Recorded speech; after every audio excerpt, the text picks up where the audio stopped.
नमस्कार दोस्तों, आज हम आपके सामने हरियाणा सरकार का एक बहुत बड़ा फैसला लेकर आए हैं जो सीधे सीधे HKRNL कर्मचारियों, ग्रुप सी, DDO और विभागीय अफसरों से जुड़ा हुआ है।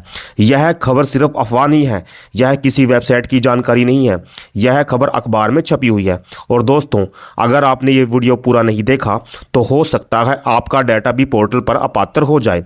दोस्तों, अखबार की हेडलाइन साफ लिखी है, हरियाणा सरकार का फैसला, सर्विस सिक्योरिटी पोर्टल पर कर्मचारियों का डाटा अपडेट होगा। अब सवाल यह है कि सरकार को अचानक ट्रेनिंग की जरूरत क्यों पड़ी, किन कर्मचारियों का डेटा अपलोड नहीं हुआ, और सबसे बड़ा सवाल, अगर डेटा पूरा नहीं हुआ तो क्या होगा। चलिए एक एक बात समझते हैं। डाटा अपडेट क्यों जरूरी पड़ा। दोस्तों, इस खबर के मुताबिक दैनिक सवेरा अखबार ने यह मुद्दा उठाया था कि सर्विस सिक्योरिटी पोर्टल पर हजारों कर्मचारियों का पूरा डाटा अपलोड नहीं किया गया, कई जगह गलत जानकारी भरी गई, और इसी वजह से सरकार को लगा कि अगर ऐसे ही चलता रहा तो भविष्य में सैलरी, प्रमोशन, पेंशन और सर्विस रिकॉर्ड में बड़ा गड़बड़झाला हो सकता है। अब सर्विस सिक्योरिटी पोर्टल पर कर्मचारियों का डाटा अपडेट होगा। इसके लिए DDOs को ट्रेनिंग दी जाएगी। मुख्य सचिव ने सभी प्रशासनिक सचिवों को निर्देश दिए हैं कि DDO की ट्रेनिंग निश्चित की जाए। दरअसल सरकार ने गत 25 दिसंबर 2025 को पोर्टल लॉन्च कर दिया था, मगर इस पोर्टल पर अभी कर्मचारियों का डाटा पूरी तरह अपडेट नहीं है। दैनिक सवेरा ने लगातार यह मामला उठाए रखा।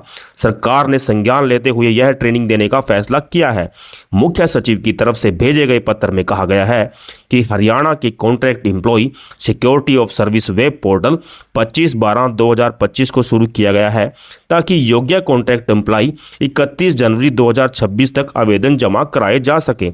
राज्य सरकार ने तय किया है कि सभी विभाग, बोर्ड, नियम प्राधिकरण के लिए 8/1/2026 को सुबह 11 बजे वीडियो कॉन्फ्रेंस के जरिए पोर्टल के बारे में एक जरूरी ट्रेनिंग दी जाए।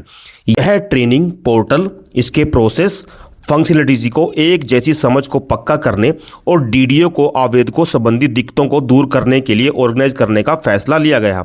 जिनका डाटा HKRNL को पोर्ट नहीं किया गया है, उन्हें पोर्टल ने अपात्र घोषित कर दिया।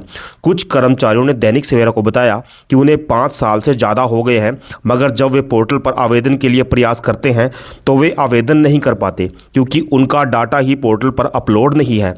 इन कर्मचारियों ने बताया कि चूंकि विभागों, बोर्डों, आयोगों ने उनका डाटा हरियाणा कौशल रोजगार निगम को पोर्ट नहीं किया है, तो वे आउटसोर्सिंग पॉलिसी पार्ट 1 के तहत विभागों, बोर्डों, निगमों, आयोगों में अभी तक काम कर रहे हैं, इसलिए उनका डाटा इस पोर्टल पर अपलोड किया नहीं है। उन्होंने बताया कि जब यह कानून 2024 में अधिसूचित किया गया था, तब मुख्य सचिव ने सभी विभागों, बोर्डों, निगमों, प्राधिकरणों को कहा था कि जिन अस्थायी कर्मचारियों का डाटा HKRNL को पोर्ट नहीं किया गया है, उनका डाटा 30 सितंबर 2024 तक पोर्ट कर दिया जाए। मगर कुछ विभागों, बोर्डों, निगमों, प्राधिकरणों, आयोगों के संबंधित अफसरों ने इन कर्मचारियों का डाटा HKRNL को पोर्ट नहीं किया। इसका परिणाम यह निकला कि अब वे सर्विस सिक्योरिटी पोर्टल पर आवेदन नहीं कर पा रहे हैं।